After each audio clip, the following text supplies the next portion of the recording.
এইফালে সময় বাজিছে ৰাতিপুৱা 9:30 আৰু কুঁৱলীজাক দেখিছে নহয় বাপৰে একদম বৰষুণ পৰি পৰিছে আৰু এইফালে মই কাপোৰ চাপোৰ মেলি ল'লোঁ যিহে ঠাণ্ডা ৰাম ৰাম কম্বলৰ পৰা ওলাবলৈ মন নাযায়।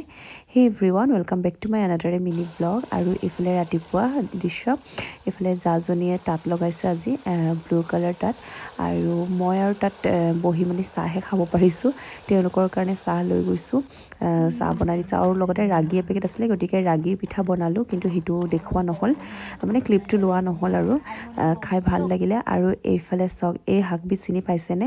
আমাৰ মিচিঙত আমি য়ৰেট বুলি কওঁ, লগতে টিকনি বৰুৱা বুলি কয় চাগে, বাকী জেগাই জেগাই চাগে ইয়াৰ নামটো বেলেগ, মই নাজানো, কিন্তু আমি য়ৰেট বুলিয়ে কওঁ। আৰু য়ৰেট আৰু গাহৰি মাংস যোনে খাই পাইছে তেওঁলোকে গম পায় খাই কেনেকুৱা লাগে। গতিকে এইফালে মই আলু আৰু মাংস সিজাৰ পিছত এনেকৈ য়ৰেটটো দি দিছোঁ। মই প্ৰচেছখিনি মানে মাংস ভজা প্ৰচেছখিনিতো দেখুওৱা নাই, কিন্তু এনেকৈ য়ৰেট দিয়াটো দেখুৱাই দিছোঁ আৰু গতিকে এইফালে যিসকলে খোৱা নাই টিকনি বৰুৱা বজাৰৰ পৰা আনি পেলাই খাব।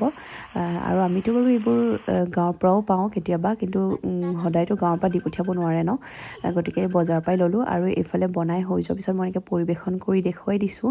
এইফালে মাংস পুৰি লৈছিলোঁ, লগতে চালাড। কিন্তু এই চব্জি বা এই ভাতটোত যে আজি যদি দাইল লওঁ নহয়, দাইল ল'লে বৰবাদ আৰু দেই, গতিকে মই দাইল লোৱা নাই, কিন্তু অকণমান এনেকৈ মই পৰিৱেশনৰ কাৰণে এইটো দেখাই লৈছোঁ। বৰিয়লা মাছ আৰু খুতুৰা শাক বনাইছিলোঁ, যিহেতু মোৰ মানুহজনে গাহৰি মাংস নাখায়, গতিকে তেখেতৰ কাৰণে। আৰু বনোৱা দায়িত্ব মোৰ, দেখুওৱা দায়িত্ব মোৰ, বাকী ৰেটিং দিয়া দায়িত্বটো আপোনালোকৰ। গতিকে আজি থালিখন চাই পেলাই ৰেটিংটো দিব বুলি মই আশা কৰিলোঁ। গতিকে আজিৰ ভিডিঅ'টো ইমানেই, আকৌ অন্য এটা ব্লগত লগ পাম।